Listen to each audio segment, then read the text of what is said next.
Today we have Crystal on the podcast. She's our dispatcher for Best Plumbing Repair. You guys probably know me. I'm Jacob. I'm the plumbing manager. So today we're just going to jump right into it. So Crystal, what do you do? What's your day-to-day operation? As a dispatcher here at Best. Matching the calls to the technicians. Okay. And how do you usually match them up? Like, how do you decide what tech goes where? It's based off of urgency. Okay. So, as far as like if it's an urgent matter or if it's like something as simple as like an estimate, we'll determine on which technician goes where. Okay, I got you. All right, and then I imagine our Cool Club customers get pretty high priority as well, right? Always. Yeah. So that's kind of what it means when you're part of the family here at Best. You've been here for how long again? 3 years. 3 years. In January. And you've been a dispatcher the whole time? No, I was a call taker. You're a call taker. Mm-hmm. How did you go about transitioning from being a call taker to a dispatcher? The position opened up. Okay. So and then you just naturally filled the spot just because you had been here a while, and I know Best typically likes to move people up from within or over from within, whatever way it goes. How do you like dispatching? Is it all you'd hope for? I love dispatching. Do you? Yeah. What's your favorite part about it? Probably talking to the guys. I think that was like my favorite part of being like a call taker / dispatcher. I always like leaned more towards being a dispatcher because I actually like getting to know the guys. Not only that, it does help with dispatching as far as like temperament, skills, all that stuff. So yeah, like I imagine you really get to know your technicians and their strengths and weaknesses and know who's good at what. For example, if there's a lot of drain calls on the board, we have a drain guy that specializes in that, and so we make sure we send him out to take care of the customer. And you've just gotten to know them throughout your time as a dispatcher of who's strong at what. You know what I mean? Okay. Cool. Means what would you say is the hardest part about being a dispatcher?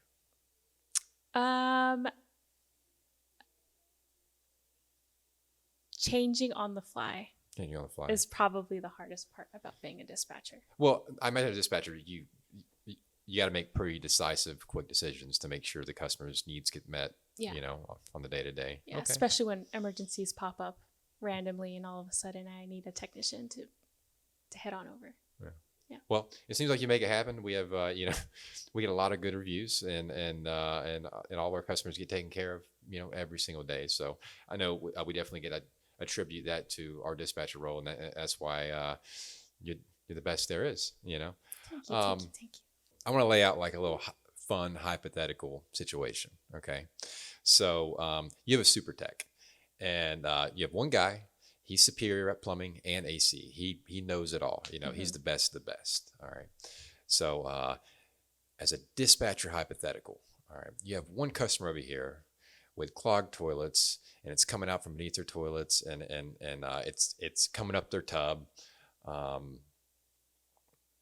pretty much flooding the house, right? And then you have a home over here, and the AC went out, and they have 3 kids, and it's the middle of summer. All right. Where's the best dispatcher sending this super tech? Probably to the plumbing call. To the plumbing call. I like it. I'm the plumbing manager, so I like that. No, there's no right answer. There's no right answer. They're both pretty serious. Yeah. I'd probably send like, hey, send super tech over here. Manager, you're going to have to get up and go. Yeah. We have 2 people in need. We got to get up and go. So here's a question that I know techs are dying to know the answer to. Are you ready? All right. No. How do they keep their dispatcher happy? Don't be an asshole. And most of the guys are actually all good.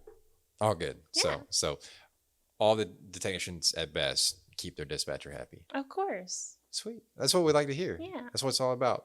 Culture's company-wide. It's not just out in the field. It's not just in the office. It's not just in management. It's all, across the board, across the company. That's good to hear. How long have you been a plumbing manager for?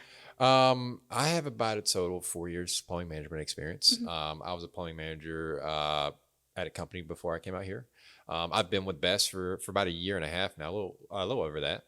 And it's been an amazing opportunity. All of management here is amazing. We tackle things together as they come up.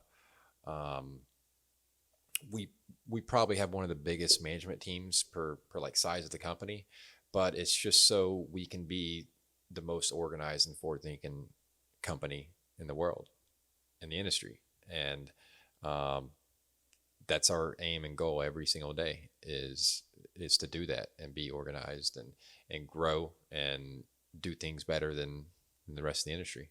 What's your favorite thing about plumbing? I'd have to say for me, It's I all love the poopy toilets. right. No, I would say for me, it's actually helping customers. I love customer service. Um, I'm the kind of guy that likes to stay busy as well. Mm-hmm. I like my mind to be constantly turning. So not only do I get to deal with customers and solve their problems, but I get to deal with the complexities of being a plumber and going to the walls, changing out shower valves, troubleshooting water heaters, tanklesses, and all that's it gets somewhat complicated, but it's never repetitive. And that's one of the most amazing thing about plumbing is that you get to help people, but it's not repetitive. It's something new every day. Whether it's a little old lady that needs her faucet changed out, or you're in some mansion, out in the hills somewhere, installing a custom stone sink, that weighs like 400 pounds, and you're trying to figure out how to make sure it looks proper when you get done. So it's just every day is something new. It never gets repetitive, and you get to put a smile on people's face. Okay. Yeah. I know when I used to work at a different company a long, long time ago, I was a call taker, and they did tell me that plumbing was essentially the only reason we got at a lot of diseases and stuff like that. Do you believe that that's true? Yeah, that's our motto is that plumbers protect the health of our nation, and that's something I definitely believe in. I mean, it's one of the oldest professions. Some would say it's the second oldest profession in the world. Between being able to start irrigation back in the Egyptian times to back in the early 1800s, learning how to get rid of all of our sewage and in an efficient manner to not spread diseases, spread filth, and have like proper smelling cities. And it's come so far, in the past 100 years. Some of the first pipe material was actually wood. They would take trees and they would hollow them out, and that was our first sewer pipes. Wouldn't they get stuck? Huh? No, you'd smooth it out all the way through. You kind of bore it out with a giant drill bit essentially, and that was some of our first drain pipes was trees, and from there we just keep coming up with new things and better things, and I think for the most part we're about as good as drainage gets with PVC and ABS, which I prefer PVC, but those two are the industry standards at the moment. I know what PVC is, but what is ABS? So ABS is another kind of drainage pipe, actually commonly found here in Nevada. That's the most common pipe that we're going to run into. So if you live here in Las Vegas, you more than likely have ABS as your sewer drainage system. ABS, I can't pronounce what it stands for. It's a really long chemical term. I just haven't practiced enough. But it's one of the standard drainage pipes here in the Las Vegas area. I'm from Florida originally. We use a lot of PVC, so that's kind of what I was really familiar with over there. And it just seems across the nation there's little niches of what made it into the industry, and yeah. So out here in Vegas, your drain pipes there's probably like a 98% chance that it's going to be ABS. So the technicians that you currently have, what are their favorite type of calls? So we got Roy. I'll just name a few, right? So I have Roy. He loves doing drain calls. That's like his bread and butter. He's very quick at getting out and solving a customer's problem. He cameras every drain, make sure everything's running properly once he finishes, and that's just kind of what he enjoys to do.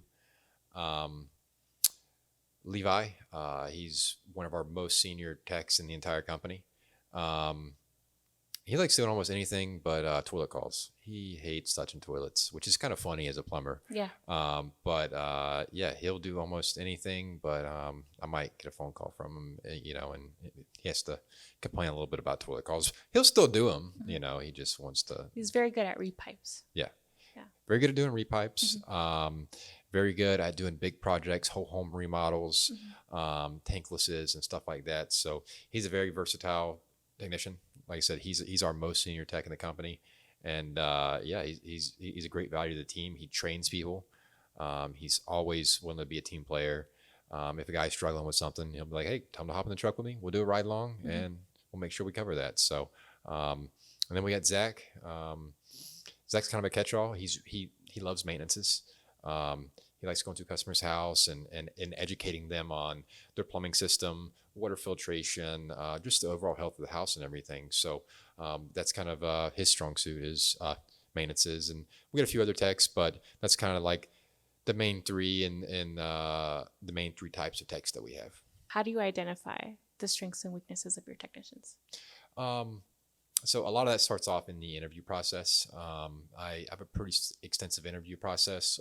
Usually takes me about an hour and a half because 84 years. Right. I just really want to get to know somebody. Obviously, culture is very important to us, and knowledgeable. Being knowledgeable is very important to us. So I do a pretty extensive interview process, and in that process, that kind of comes up like, hey, what are your strengths? What is your history? What have you done before? And I kind of go through and just see a combination of what they like to do and what they're good at. And then from there, we do a lot of training before they actually get out in the field. And within like the first month, it's like, hey, this is kind of what you're good at. You want to stick with that? You want to explore some more? And then you pretty much identify their strengths there. And then as time goes on, I pull them in for one-on-ones and ask them how they're doing, if they want to branch out, if they want to grow, and we do training. So ultimately, all of our techs can do everything. But we want to make sure they're happy. Like I said, Levi don't like touching toilets. I try not to send him to drain calls. He's good at them and he'll do them, but that's just not as fancy. And we just want the culture to be good here and everybody to love their job. So we try to grant them, what they want with their strengths, and it's beneficial for the entire company. Our mission statement is to provide the best and most consistent experience possible. And that's not just for our customers either. That's also for our employees. So that goes for you, that goes for our technicians, our office staff. We want everybody to love their job and love what they do. When someone loves what they do, they're going to provide the best service. Okay. How do you train as far as the guys? Because I know the guys have group training in the morning. HVAC guys have their group training, but I know plumbing does as well. Like, what does that look like? So obviously, I track performance, and I'm able to identify where some weak marks are, where we can improve, whether they're giving proper estimates, proper options, making sure a customer knows the whole range of options at their fingertips, whether it comes to a repair, a remodel, a repipe, resewer, jetting, drain calls. So I'm able to identify just through watching the history and actively keep my eye on every single call that goes through the company. And I'll identify a training like, hey, we seem to be struggling here. So I'll do a training on options. Obviously you want to say, hey, here's a little Band-Aid option. Hey, here's like a permanent solution, and then maybe one upgraded solution. We want customers to make the right educated decision. And so through training of PowerPoints or just going over different variables on every single type of call, we can make sure that we have the best techs out there. On top of that, I do technical training. So we have a whole functional training facility warehouse out at the very end of the building. So I have a tankless mounted to where we can go through, troubleshoot. I may go out there and, pull a random wire and tuck it in somewhere and say, hey guys, go through this tankless and figure out what's wrong with it. And so we do that kind of training. I have a water heater that's cut in half, so we can see all the inner dynamics, explain how it works. Everything's operational out there. We have water going through everything. We have gas out there, power power. So anything that we want to do training wise, we can get our hands on instead of being out at a customer's house and learning for the first time. Yeah. So I have little demos for everything out there: toilets, water heaters, tanklesses, water filtration, angle stops, laundry valves, faucets, sinks. Everything's out there so guys can actually get their hands on and learn how to do things the proper way. Like I said a minute ago, our mission statement is to provide the best and most consistent. Well, that consistency is key for a company to be better than everybody else. Every water heater should come out the same. Every faucet installed should look the same. That way, all of our technicians and installers are on the same level. Okay. So, you're dispatching, technicians all day. How do you learn as you go of who would be the better technician where? It's, to me, it's based off of like moods and like performance. Okay. So So if a tech's in a bad mood, I'll try and cheer him on, yeah, just keep them. So, but if a tech's in a bad mood, you probably like slow them down and try to cheer them up a little bit before you keep them moving. I imagine. Yeah. Also, like Emily and I are pretty good at like trying to like get them to move past it and just move on to the next call. When you're dispatching, right? How do you dispatch your techs? Like, do you try to keep them in the same area so we can get to customers efficiently, or how do you typically decide where the next call is going to? Sometimes we do it based off of location. Mm-hmm. On days where like we're very packed, like the schedule's like back to back to back to back. At that point, it's more efficient to send the guys out via location. Okay. Sometimes like the guys will be in Henderson and all of a sudden the next call is going to be in Centennial. And at that point, we just need to send the technician, but right. It's just making sure they get taken care of as quickly as possible. I imagine you have like a big old map next to I your do have a desk. big old map. Yeah. It's got all the zip codes and everything on it. Okay. Yeah, that'd be a lot to remember because I don't even know where Centennial is. But I've only been to Vegas a little while.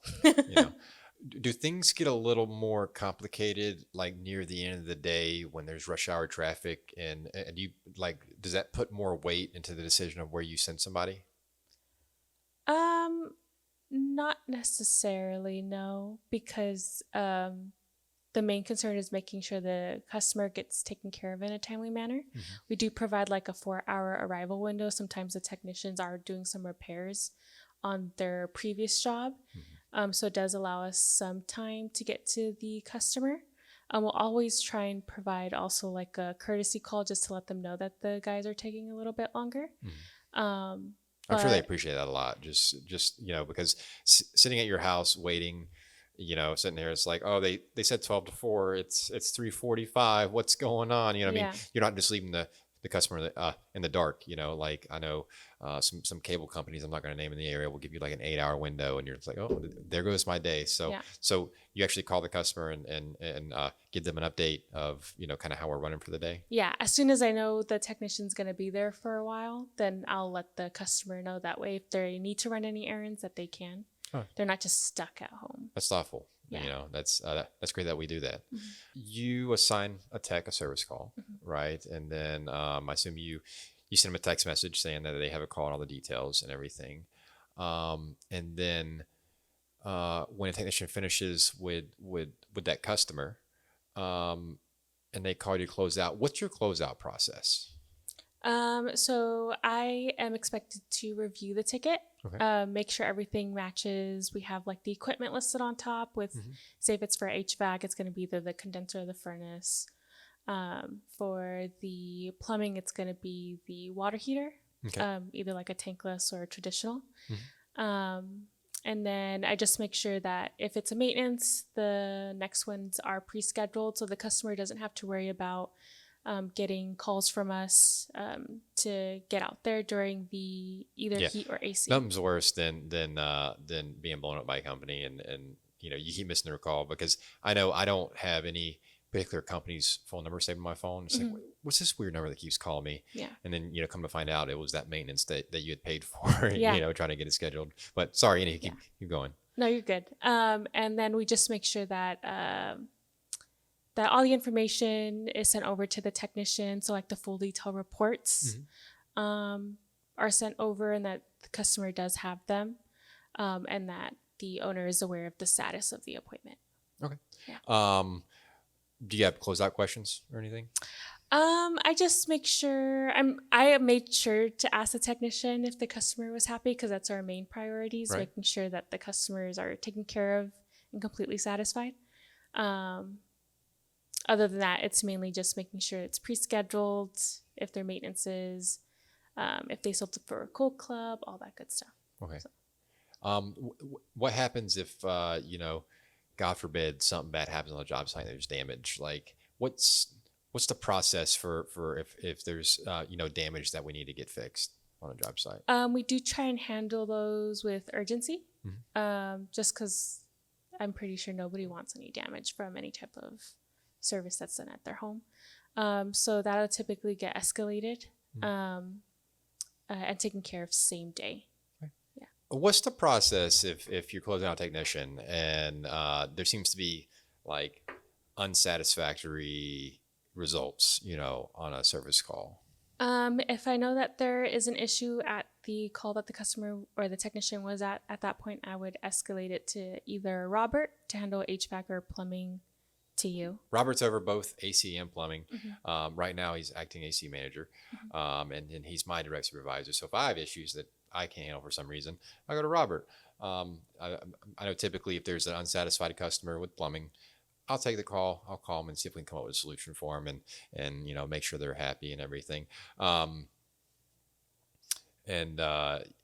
Ultimately our goal is to make sure every customer is 100% satisfied. That's how we keep our high review rating, and that's just our goal, is to be the best in the valley.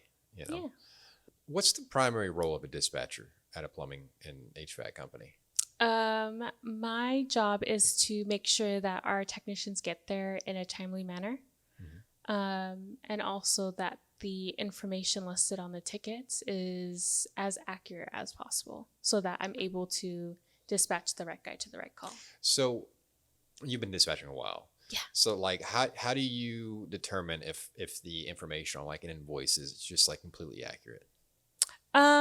So we have the assessors page.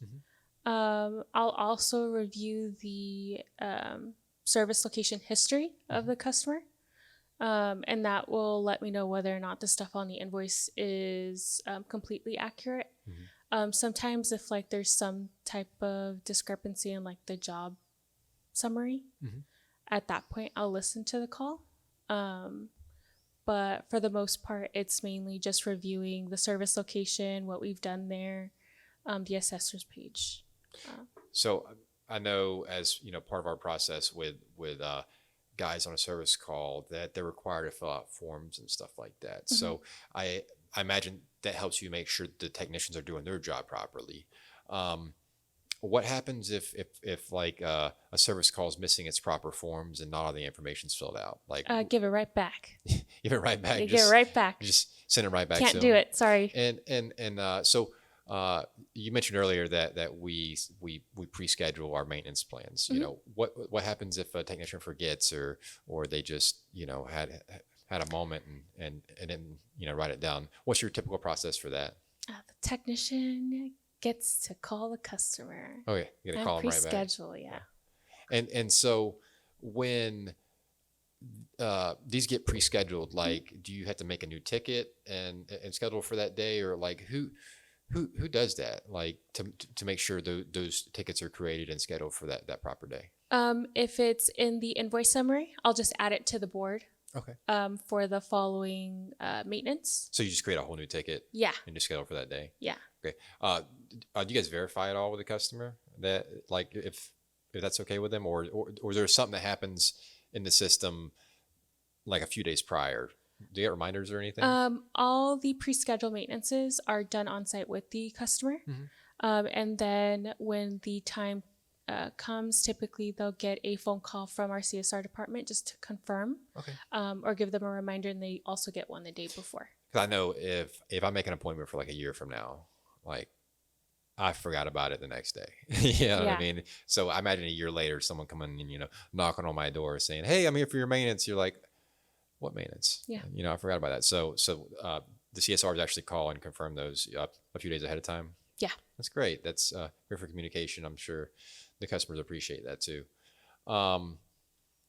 Do you typically call the customers before you send the technicians out, during the day? We always give a courtesy call about 30 to 40 minutes beforehand. Okay. After hours, the technician, once they've completed their current call, will then give the customer a courtesy call. But they'll always get a call before we head on out. If it's a service call and it's a very urgent call and for some reason they're not answering, sometimes we'll do a door knock just to make sure we get them taken care of before moving forward. Give me a fun fact about dispatching. Like, what's something that people wouldn't necessarily know right off the bat about what you do on the day to day? That's either quirky, cool, bad, good, exciting, fun. Give me a fun fact. I guess it's just being goofy with the guys because they're dudes and they're human, so they like a lot of they like to have a lot of interaction as far as like positivity goes. And I think outside operations is really good at my backup is Emily. She's really good at being quirky with the guys. So just deal with all the characters and it just makes it a good time. Yeah. That's fun. Yeah. All right. Well, thanks for coming, Crystal. It's been a pleasure. It's been a blast. Never ask me to do this again. You just ruined the outro. But no, we're glad to have you. We appreciate you here at Best. You've been such a killer part of the team. Last year you won awards for how well you do your job. So we appreciate you. Keep doing what you're doing, and we'll see you next time around. Same time tomorrow. Hell no.